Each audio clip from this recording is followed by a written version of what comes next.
ڕۆژی سێ چواردەهەمین فیستیڤاڵی ئۆلۆمپیاتی ئینکۆیە زیاتر لە 409 پرۆژە بەشداریان کردووە.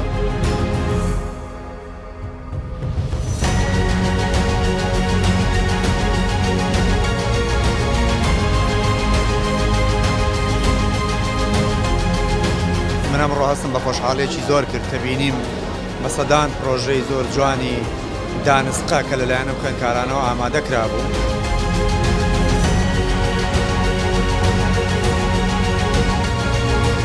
وڵاتی ئێمە پێویستی بەم جۆرە پرۆژانەیە بۆ ئەوەی بتوانێت بمان باتە ئاستێکی پێشکەوتوو.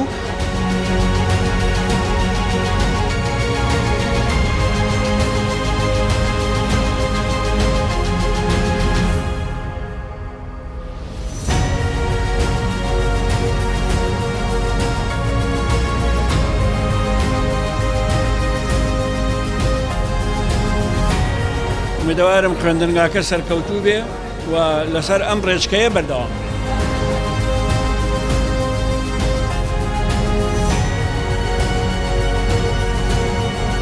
بۆیە من زۆر بە سوپاسەوە بە ناوی پارێزگای سلێمانیەوە سوپاسی تایبەتی منێرم بۆ هەموو ئەو خوێندکار و مامۆستا و بەڕێوەبەر و کۆمپانیایانی کە بەشداریەکی گرنگیان لە سەرخستنیان پرۆژانەیە بینیوە.